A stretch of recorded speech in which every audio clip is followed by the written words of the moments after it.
the PDP, APC, the Labour Party, but APP is a party that took the day. And of course, earlier today, Governor Fubara sworn in the 23 newly elected local government chairman in Rivers State. The exercise held at the executive chamber of the government house in Port Harcourt, the state capital, earlier today. And this comes a day after the Rivers State Independent Electoral Commission conducted an election at the grassroots. Well, the event also saw in attendance the governor of Bauchi State, Senator Bala Mohammed, who is also the chair of the PDP Governors Forum. Although the PDP shot blank as far as the result is concerned, but it does look like it was a celebration of the PDP. The governor says he was happy about the success of the LG election. He says that it takes the help of God to survive the past few days. Let me allow you to listen to Governor Bala Mohammed.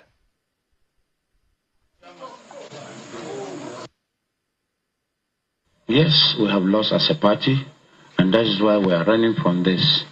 Again, he has established himself as a governor and the pride of all the governors of Nigeria. At the subnational level, you cannot just ignore a governor. A governor is the chief executive. He can do anything.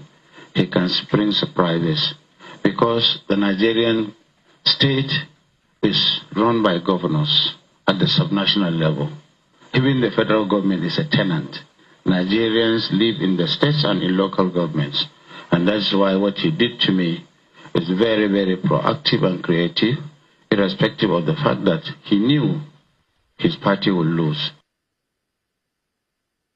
All right, that's Governor Bala Mohammed who spoke. After there was a meeting after the swearing. But let me allow you to listen to the sights and sounds of the swearing in which held today.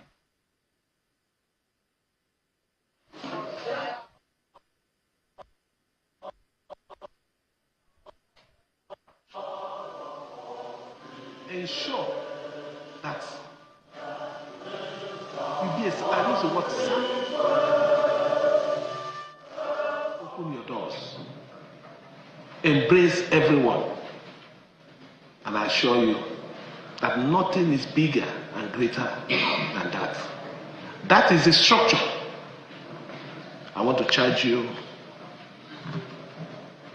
to be peace-loving. I'm aware that they are mobilizing 20 people per unit to go and confront you tomorrow when you resume in your local government headquarters. But please, if they are coming with violence, avoid them. That's Governor Fubara today at a swearing. Let's get a few minutes to look at exactly what is going on in Rivers. That is too much of controversy that we have seen over the past few days. One of those who are in the lead, in the front line of all of this political upheaval, if you may call it, is the former Deputy Speaker of the House of Representatives, Honorable Austin Opara, who joins us live from Port Harcourt in Rivers. Thank you so much. It's good to see you, Right Honorable Opara. Thank you, Shehu. How are you doing? Yeah, I'm all right. You are a chieftain of the People's Democratic Party. But, I mean, in your lifetime, you've seen a situation where your party, the sitting ruling political party, went to the LG election, shot blank. APC, shot blank. Labour Party, shot blank. APP, which we, well, politically speaking, we do know, and a lot of Nigerians know, that this is perhaps driven by the state governor. But how do you describe that kind of political complexity being the definition of reverse politics as of today? That is why I don't talk about them.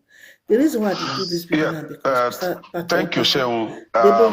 What we are seeing and finding now is the situation that one man wants to control to I mean, I know say not all the for Bible. political structures in the that state. preaching even hold water for That's where where we are. follow him because I know say You know, it's only crab that eats with two hands. but many Crab people is follow eating and with many both people hands. key into it. A man wants to be in control of APC even though they structure. don't pay their He wants to children's be in school fees, control of even though PDP structure in a state.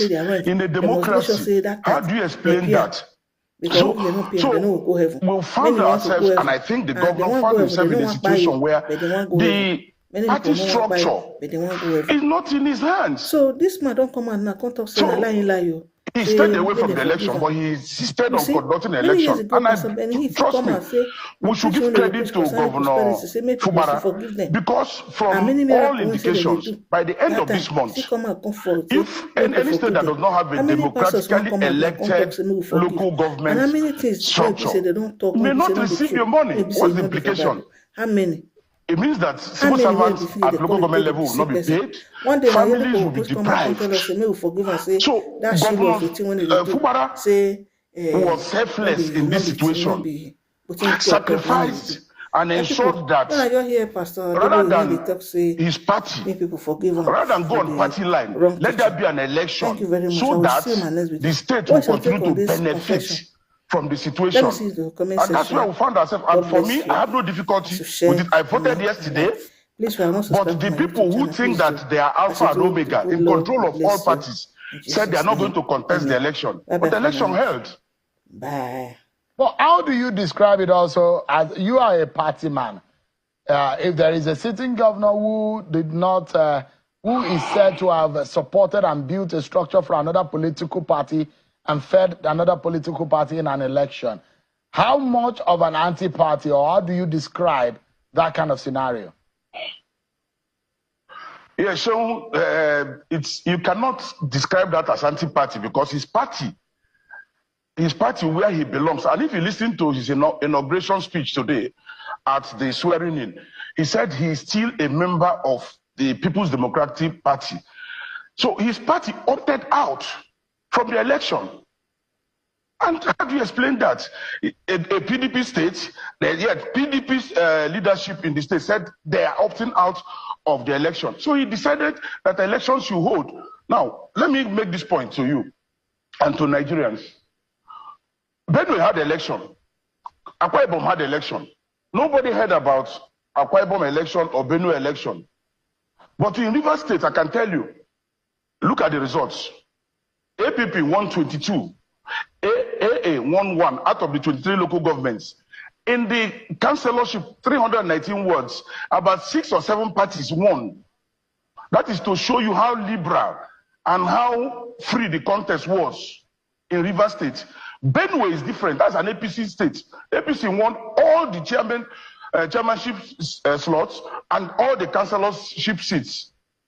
So I think let me ask you, Governor Fubara deserves some. Honorable Fubara, yes. Let me ask you, you are a friend, a supporter, once a supporter, and a huge side player with former Governor of Rivers State, Wike. Where do you stand today? Clearly, I'm a PDP member. I stand with Governor Fubara in Rivers State, and I stand with the people of Rivers State. And I say so without mincing words. I don't like to talk yes, you are right. I was with former Governor Wike. But let me even enlighten you and listeners a little more. In 2015, I was his chairman of his inauguration committee. In 2019, I was chairman of his inauguration committee. In 2019, I was agent at the collation. In 2022, I was agent at the presidential primary that he was thoroughly defeated by Atiku. Right? So, yes, we are political associates, but now we no longer are. Can one describe that as some kind of betrayal? And on the other side, you know what they say, that your lives are now fair weather friends. You were there, some of you argued and debated in the emergence of Governor Fubara, so whom a lot of some of the people in the PDP said it's unfair for Wike to have brought a Fubara to power. But now they say it's a fair weather situation for you now to be against Nyesom Wike. At what point did you depart from supporting Nyesom Wike? Okay, so it's good to put the record straight. And how many things I told you that up till his primaries, I was his agent. Right? How many will be so, and the primary came after the emergence of Governor Fubara as the candidate of PDP in Rivers State. So his primary came after. But the point of disagreement was that he decided to leave, not to support the PDP candidate. And we said, no, we are loyal PDP members. We will support PDP all the way. So we worked for PDP Atiku, and we supported him for the governorship. So we are PDP. So that was the point of disagreement, where on his own he clearly felt, oh no, he cannot support PDP because he lost the primaries for governorship, presidency, and lost the bid to become the running mate to Atiku. So if it is a matter of betrayal, I can tell you that clearly he betrayed PDP and betrayed all of us. We all played major roles for his emergence in 2015, clearly, and he knows it. But today, all you hear is that he's the governor, he was the governor, nobody, clearly, you know, you've said it clearly. We all were part of making him.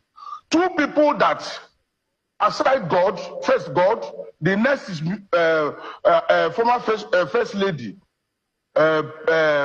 Patience Jonathan, another is Prince Uche Secondus. Then we are the next level. But what is his relationship with all those people today? So let me ask you, legally speaking, where do you think this election will stand in the eye of the law? This local government election, there is a substantive judgment of court saying that election as a K-leg, as far as those 7 points position of the Honorable Justice Wite's court in Abuja has come out to proceed that, look, there are issues and there are positions of court on that election. There are other court orders which are injunctive in nature that have come before that. Though there are those who legal minds who will say there's going to be a fundamental problem with that local government election. Are you worried about that? Did I hear you say Justice Wike's court? No, I didn't say Justice Wike. I didn't say Wike. Oh, because I'm beginning to wonder. But let me respond to you clearly. Let me respond to you. Which was the first order of court that was gotten? It was the order that said the election should hold before the Federal High Court order that came. But beyond that, no, one is an injunction. Just for a moment, so that we can put perspective for our viewers to understand and not confuse them. The order coming from the High Court in Rivers State is an injunction, which is which expires. It has a deadline of which it can expire. So, the judgment was a substantive judgment from the Federal High Court. So legally speaking, there are those who will say one is momentary. There is a more permanent one, which is the position of the Federal High Court. So that's perhaps the perspective. Please go ahead, sir. Okay, Sharon, let me even go with you without even considering. Let's assume with what you've said. What is the lifespan of an interim order? 7 days, assuming. That order was given on the 30th. The election held on the 5th. Has it lapsed? But that is semantics. Let's go to the issue. Section 84 of the Electoral Act says no court can stop an election. And we should be careful because we are setting wrong precedent in this country. Otherwise, a court will give an order stopping the presidential election. A court will give an order. We should be careful. It's an election. And there are tribunals after. There is the tribunal, there is the appeal tribunal. Why don't they go there if there are issues? If there are issues. So the elections have held, and I'm sure you saw people voting. I voted yesterday. I'm sure you saw it. Rivers people voted, and today they were sworn in. So what is the issue? Let me ask you quickly, so we wrap up this, Honorable Opara. Mr. Atiku Abubakar is coming out to say that Rivers people are resolute and reject oppression. Governor Fubara has said desperate situation calls for desperate actions. And I'm imagining that this is perhaps the first of a more troublesome legal and political times that we might be seeing in Rivers State going forward. But from your own standpoint, what kind of statement does the yesterday event or the event of the past days or today, the outcome of today, what does it portend for the politics of Rivers State? Clearly, what it portends is that Rivers people are tired of oppression. Rivers people are tired of emperorship. Rivers people are tired of dictatorship. Is that an emperor? Is that a dictator in Rivers politics? There was. Who is that? You know what I'm talking about? No, I don't know. Hold on. You might want to expand. No, you listen to me. You know the difference? The difference now is that we have a governor who wants to serve people, not to be served. Not a governor who Adolf Hitler is his mentor, or Trump. No, so this is the situation. Who is the person you are talking about? It does look like you are talking in proverbs. It's better to talk in proverbs. I heard that. Okay. So Rivers people, what you have seen within these few days is that Rivers people feel liberated. Rivers people are happy. They came out in their numbers to vote, and they are excited. You have your reporters in Port Harcourt. Let them go to the streets of Port Harcourt and see the excitement in the mind and the faces of the people of Rivers State.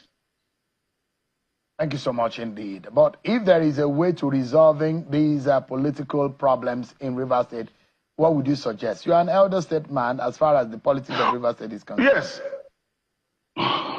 Thank you very much. I'm an elder, and I say it I've said it, and I'm repeating. Clearly, the way forward is we have a sitting governor. If you are dissatisfied with him, be patient till 2027. Prepare yourself, go to the polls. If you defeat him, so be it. But for now, there's a sitting governor, because the state is suffering from all the bickerings. The state needs peace so that we can continue to develop and get ourselves better. All right. But Sean, before you go, let me make a point to you. Let me make a point, please. Listen, I went to vote yesterday because Nigerians should see this. We should condemn the action of the police. They said they were backing out of the election, no problem. But until I got to voting point and came back, I never saw one police on the road. The normal police blockade on the road, they removed. So it could be described that police yesterday in Rivers State were on strike. If there was robbery, the people would have gone free. If there was kidnap, they would have gone free. But another dimension to it is that we can hold elections in this country without police. That's one message that